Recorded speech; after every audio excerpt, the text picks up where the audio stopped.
সম্মানিত দর্শক ও শ্রোতা মণ্ডলী, আসসালামু আলাইকুম। আশা করি সবাই ভালোই আছেন। ভাই, একটা গুরুত্বপূর্ণ বিষয় আপনাদের সাথে আমি শেয়ার করতে চাই। আশা করি আপনারা শুনবেন। শুনে আপনারা কিছু কমেন্ট বা মন্তব্য করেন।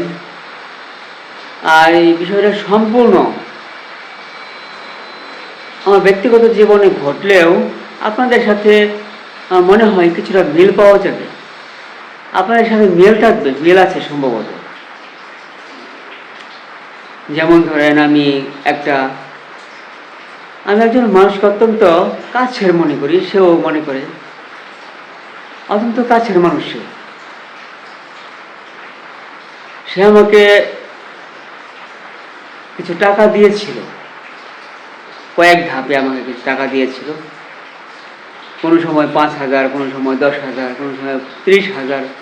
এভাবে সে টোটাল টাকা আমাকে দিয়েছিল 94,000। সে 94,000 টাকা আমাকে দিয়েছিল। আর সে প্রত্যেকবার যখন দিয়েছিল, প্রত্যেকবার সে বলেছিল যে না, কোনো সমস্যা নাই, আমার টাকা প্রয়োজন নাই, তোমাকে একবারে দিয়ে দিলাম, তোমাকে একসাথে আমি দিয়ে দিলাম, আমার লাগবে না, সমস্যা নেই, আমাকে দিতে হবে না, এগুলো সে বলছিল আর কি আমার এই কথাটা। তবে ইদানিং আমার সাথে সে অনেক টাকার বড়াই দেখাচ্ছে যে তাকে টাকাটা দিতেই হবে, টাকাটা তাকে দিতেই হবে। আমি কথাগুলো শুনে একেবারেই অবাক হয়ে গেলাম। মনে হয় যে আকাশ থেকে মাটিতে পড়লাম, এরকম মনে হয়েছে আমার কাছে, ঠিক যে আমি আকাশ থেকে মাটিতে পড়ে গেলাম। যে সে এতদিন বললো যে টাকাটা দিতে হবে না, কোনো সমস্যা নাই, আর সে উদ্দেশ্যে আমি টাকাটা নিলাম।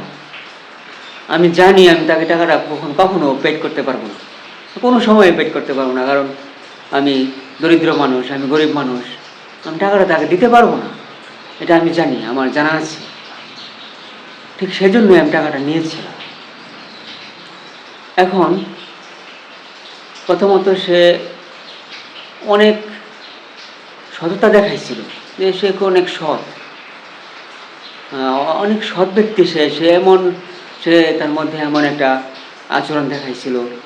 কিন্তু এখন দেখলাম যে, এখন আর কি বলবো ভাই, সততার পরিচয় কি এখন মিলে? এখন কি সততা হইল ওইটা? সে আমাকে বিপদে ফেলাই দিল না, একটা বিশেষ বড় ধরনের বিপদে ফেললো সে আমাকে। এখন আমি অনেক চেষ্টা করছি যে কিভাবে আসলে এই টাকাটা ম্যানেজ করা যায়। ম্যানেজ করার জন্য অনেক চেষ্টা করছি। তবে সৎ মানুষ এমন করে না। মূলত সে যে সৎ ছিল না, এটাই মূলত আমি বুঝতে পারলাম বিষয়টা এখন। তাহলে সে আমাকে যে বিপদে ফেলাইলো, এটা সবচেয়ে বড় একটা বিপদ। এবং কাজটা আমি জঘন্যতম কাজ মনে করি, খুবই জঘন্যতম, কষ্টদায়ক, বেদনাদায়ক এই কাজটা তার। সে আমাকে অনেক কষ্ট দিল, এটাই আমি বুঝতে পারলাম এখন। ভাই, আপনাদের কোনো মন্তব্য থাকে, আপনারা এই বিষয়ে একটু মন্তব্য করতে পারেন, বা কোনো ফয়সালা থাকলে আপনারা দয়া করে এ বিষয়ে আমার একটা ফয়সালা দিতে পারেন, যে হ্যাঁ, টাকাটা এইভাবে ম্যানেজ করে দিয়ে দেন।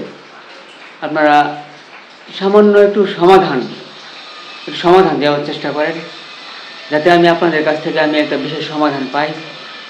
হ্যাঁ, আমি বিপদে পড়লাম, মনে করেন আমি বিরাট একটা বিপদে পড়লাম, যাতে সমাধানটা পাই, সে উদ্দেশ্যে আমার এই ভিডিওটা করা। মূলত আপনারা অনেক ভিডিও দেখেছেন যে ভিডিওর মাধ্যমে আপনাদের সমাধান দেওয়া হয়, কিন্তু এখন দেখি এটা উল্টা হয়ে গেছে ভিডিওটা, যে অন্তত এই ভিডিওর মাধ্যমে আমি আপনাদের কাছে সমাধান চাইছি। এটা কেমন হয়ে গেল? তাতে আপনারা মাইন্ড করবেন না, মনে কিছু নেবেন না। মূলত আমি যে সমস্যায় পড়লাম, বিপদে পড়লাম, বিশেষ একটা বিপদে, আপনারা দয়া করে একটু সমাধান দিতে পারেন আমার।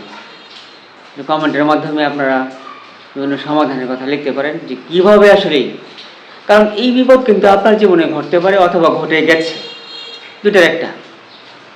কাজেই আমাকে সমাধানটা আপনারা দয়া করে দিয়ে যান, এক একজন এক এক ধরনের সমাধান দিয়ে যান, তারপর আমি ভালো একটা সমাধান পাবো সবগুলা কমেন্ট থেকে। এই বলে আমি আমার ভিডিওটা শেষ করলাম।